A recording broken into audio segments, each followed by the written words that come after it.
दंगा से प्रदेश को मुक्त करवाते हैं और जो दंगाई कीड़े हैं ना उनको हम ठीक ढंग से उसका ठिकाना भी लगाते हैं। कीड़े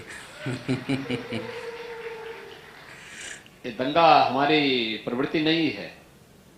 हम लोग तो दंगाइयों को सही राह दिखा देते हैं कि भाई देखो, अगर कानून को हाथ में लोगे तो कानून तुम्हें छोड़ेगा नहीं।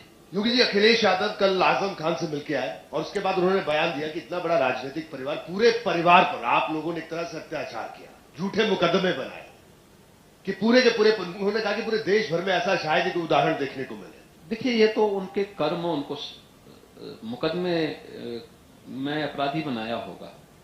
सरकार कहां से सामने आ जाती है? उन्होंने जो कहा, लोगों ने मुकदमा दर्ज कराया, न्यायालय में उसकी जो है, न्यायालय ने उनको सजा की है। सही बात है। सरकार थोड़े सजा करती है। भारत की न्यायपालिका स्वतंत्र न्यायपालिका भारत के अंदर है। ये तो न्यायालय की अवमानना है। उनका कहना है झूठे मुकदमे बनाए गए। झूठे मुकदमे कहां से बना दिए गए? आप डकैती डालिए और उसके बाद कहें साहब ये तो मुझे झूठा फंसाया जा रहा है। आप झूठे कैसे कह सकते हैं? फर्जी जन्म प्रमाण पत्र बना देंगे। अरे एक व्यक्ति एक ही बार पैदा होगा ना, 2 बार थोड़े पैदा हो जाएगा। आप हर बार नए नए सर्टिफिकेट जारी कर देंगे। कभी कह देंगे कि हम इस सन में पैदा हुए थे, कभी कहेंगे, यानी अवसर के अनुसार आप जन्म ले लेंगे क्या? आजम खागा लौंडा एक ही बार पैदा होता है। आजम खागा लौंडा कागजों में 2 बार पैदा हुआ है। तो आप गलत प्रमाण पत्र आप स्वयं प्रस्तुत करें, गलत तरीके से अपने डॉक्यूमेंट को फर्जी तरीके से प्रस्तुत करें, तो उसमें हमारी गलती कहां से है? योगी जी, लेकिन देश भर में आप लोगों पर आरोप लगते हैं कि आप लोग एजेंसियों का गलत इस्तेमाल कर रहे हैं विपक्ष को परेशान करने के लिए। दिल्ली के मुख्यमंत्री अरविंद केजरीवाल पर जिस तरह से ईडी ने कार्रवाई की, इसको लेकर भी सवाल उठ रहे हैं लगातार। देखिए, तो ये तो गलत है कि अगर विपक्ष, इस देश में लोकतंत्र है, विपक्ष भी तो अपनी बात कह सकता है। हमने कहीं लोकतंत्र को कम करने की बात तो नहीं की, और आप भी हर व्यक्ति स्वतंत्र है, लेकिन डराते हैं आप लोग एजेंसियों से। आप मुझे एक बात बताइए, क्या अरविंद केजरीवाल जी, अगर लोकतंत्र नहीं होता तो क्या दिल्ली के मुख्यमंत्री बार बार बन पाए होते? सही बात है, 2 बार बन गए। लोकतंत्र के कारण ही संभव हो पाया है, और लोकतांत्रिक मूल्यों के कारण ही हो पाया है।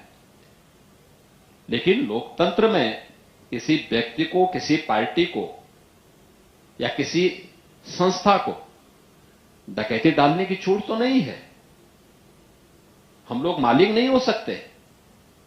मैं मुख्यमंत्री प्रदेश का हूं, लेकिन मैं प्रदेश का मालिक नहीं हो सकता।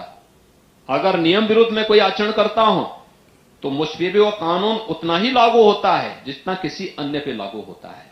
मैं कानून से ऊपर नहीं हो सकता हूं, हमेशा हमें ध्यान रखना होगा। और जैसी करनी वैसी भरनी। विपक्ष का यह भी कहना है कि आप वसुधैव कुटुंबकम की बात करते हैं, सबकी चिंता करते हैं, लेकिन इस देश में जो मुसलमान रह रहा है उसकी उतनी चिंता आपको नहीं। मुसलमान की कौन चिंता नहीं हो रही है? उसको मकान मिल रहा है, उसको खाने के लिए मिल रहा है, उसके लिए उपचार के लिए मिल रहा है, लेकिन वो भारत का कानून भी तो माने। कानून भारत के अनुसार माने, भारत के संविधान को सम्मान करें, संविधान के अनुसार देश चलेगा। शरीयत हमारा व्यक्तिगत विषय हो सकता है, लेकिन शरीयत संविधान से बड़ा तो नहीं हो सकता है। और वह इस बात को माने, भारत की जनता तो सिर आंखों पर बिठाएगी। आप जो कह रहे हैं ये तमाम योजना, इसमें कोई इनकार भी नहीं कर सकता, क्योंकि आंकड़े हैं, सरकारी आंकड़े। लेकिन सवाल यह है कि उसके बावजूद आप लोग अल्पसंख्यकों के मन में वो जगह क्यों नहीं बना पाए, वो विश्वास क्यों नहीं जगा पाए? क्योंकि हम हिंदू आस्था के साथ खिलवाड़ नहीं कर पाए, यही वजह है बस। और ये नहीं हो सकता है। हिंदुस्तान में हमें हिंदुस्तान की मूल आत्मा का सम्मान करना पड़ेगा, और हिंदू भारत की मूल आत्मा है, उसका अपमान नहीं किया जा सकता है।